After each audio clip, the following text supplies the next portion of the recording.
Well, good morning, everybody. It's Dave and Bo.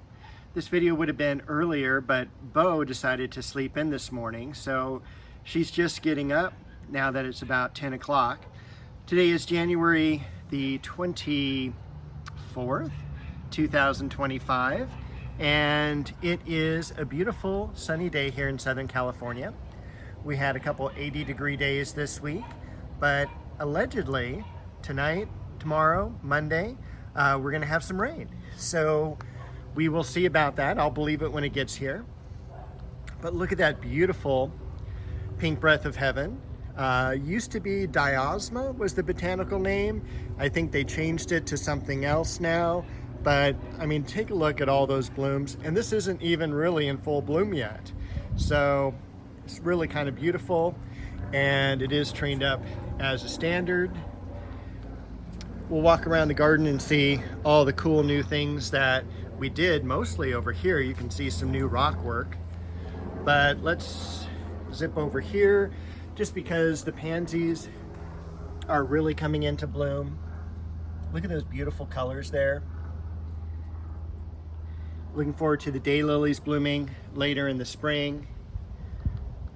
Bo's checking these out as well.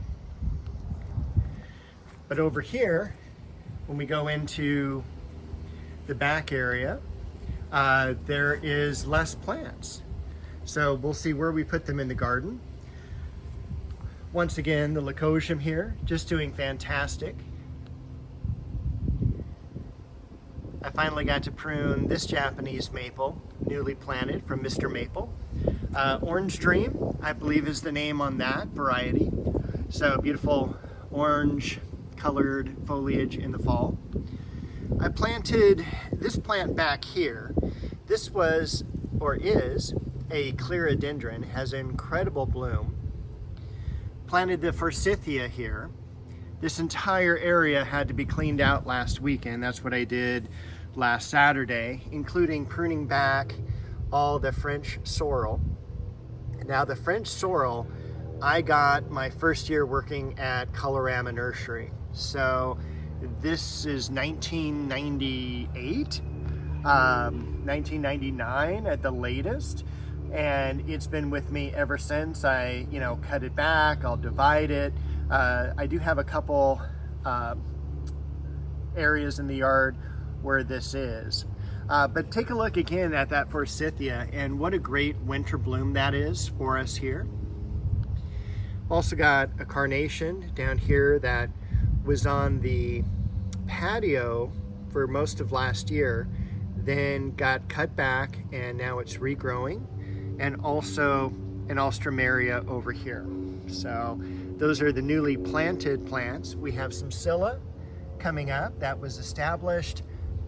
I did a little cluster of fern, and then in the back here, you can step into the flower bed here.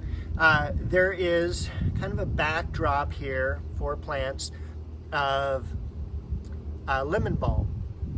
So as I was cleaning out, hello Bo, as I was cleaning out all the rocks here, there was a whole bunch of lemon balm that was still planted in the rocks. It had just grown there. And so I dug that up, transplanted it. We still have a big grouping of lemon balm somewhere back in here, and I'll cut that back and probably transplant it to the back of the flower bed. So more on that later. Got one lone daylily blooming. Again, it's January, so I don't really expect them to bloom this time of year. Have more work to do over here. Look at the branching pattern. I don't know if that shows up too well on the Shishigashira Japanese maple. Look how beautiful that is. Looking forward to that leafing out again. Pomegranate. Usual suspects back here in the corners. This is an area I do need to do a little bit of work on. We're going to go over to the corner here, and that is Heliotropium ecuador. Look at the blooms on that. And it's funny because it does have this very light fragrance. You have to be right up to the flower to smell it, but that is something that really is reminiscent of kind of like what a nursery smells like. That's the only way I can explain it. It just brings me right back to working in the garden centers. A little bit different view of the waterfall here, and right next to the waterfall, Japanese maple. We do have a bloom over here on the newly planted Elizabeth Magnolia. A little bit here, move that out of the way. So looking forward to that opening up. It's a little bit different than the one that has been planted all year as far as when this will come into bloom. This will generally leaf out earlier since it is a container grown plant, newly planted, has been in a nursery situation. The same type of thing here with last year. We had the Bloodgood Japanese maple that was against the corner there leafed out much later than this one did, even though they're the same variety of Japanese maple. This one growing in a container, growing at a nursery, put into the ground. It's got its own kind of different timeline the first year. So looks like Bo's headed our way, and we're gonna head into the garden area here. The dogwood. I've kind of decided to move the dogwood again. More on that, you'll probably see it in its new location next week. We've got some Westringia blooms. Westringia is actually in the same family as rosemary. So you'll see that they kind of bloom very similarly. I'm not sure if the foliage is fragrant or not. I don't want to try that quite this morning. Down here below, we've got all the scilla bulbs coming up. And, you know, there must be several hundred scillas underneath the ground here. And I'm not sure if I was video recording when I separated these bulbs a couple of years ago. Hundreds and hundreds. I mean, I started with probably 20 bulbs. There were probably a couple hundred by the time I separated everything out, put everything against the railroad ties here. And now I've even got a whole bunch along the other railroad ties on the other side there. And they're almost ready to be separated again. I mean, it's pretty awesome. So a few of the lettuces are bolting already, probably because we've been having 80-degree days in the middle of winter. Hey everyone, sorry for the interruption there. My phone ran out of storage space, so I had to delete a few things so I could keep on videoing everything. There's a lot of pruning that still needs to be done. I think I left off right here with the flowering apricot that I just planted a couple weeks ago. I'm so pleased with that. Still has one bloom on it, couple buds yet to open. Once it's been in the ground a year, I can't wait for all the blooms there. And it's one of the earlier flowering trees for the garden. So that's really what I'm looking for. That's one of my favorite things, is like the flowering crabapple in the corner, flowering apricot, really any of the trees that will come into bloom. I think really kind of is majestic when you just have twigs and stems in the yard, and then you have all of a sudden these flushes of blossoms. Down here along the border, you can see all the scilla beginning to emerge. Most of these scilla here were from the plum tree, the base of the plum tree that I pulled out. There's still a lot of pruning that needs to be done, especially the genetic dwarf peach and nectarine trees have not been touched. Those should be fairly easy to prune this year. I did a lot of major pruning on them last year.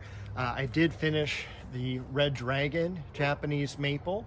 That's got a really great shape to it. Spent some time there. Chamaecyparis down there in the corner with the iris nata. Everything else is looking good here. Let's zip into the garden real quick. On this side, there's Bo, relaxing in the sun. She's had a busy day already, just got up from her evening snooze and now needs another nap.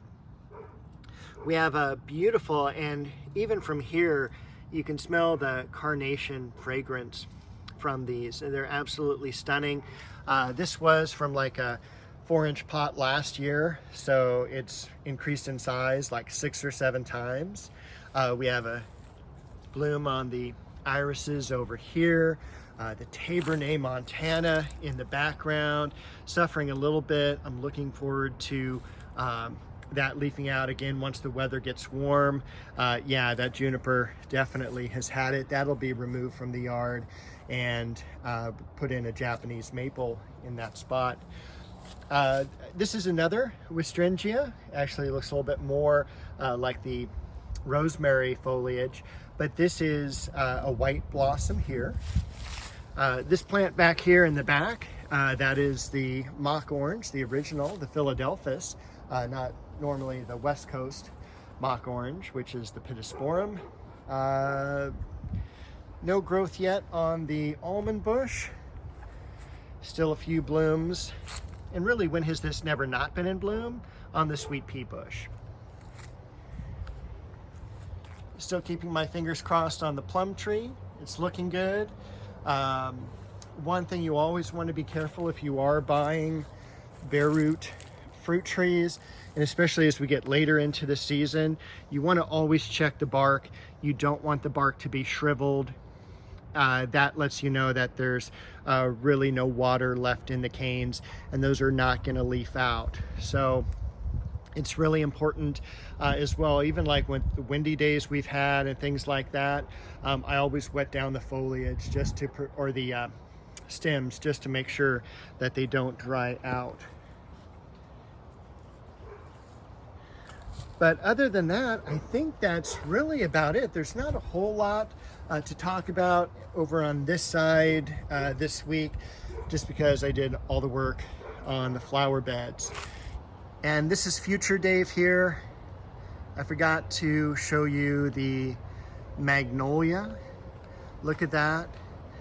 I did not get much of it pruned this year. I still have to go and do some work on it, but look at those blossoms. They're very fragrant. They're really just incredibly beautiful. This will be in full bloom in another week or two. And again, one of the reasons this is my favorite plant in the yard. So I think this is where I'll cut the video off for today. Bo and I send our regards to everyone, and we look forward to walking around the garden with you next week, hopefully after the rain.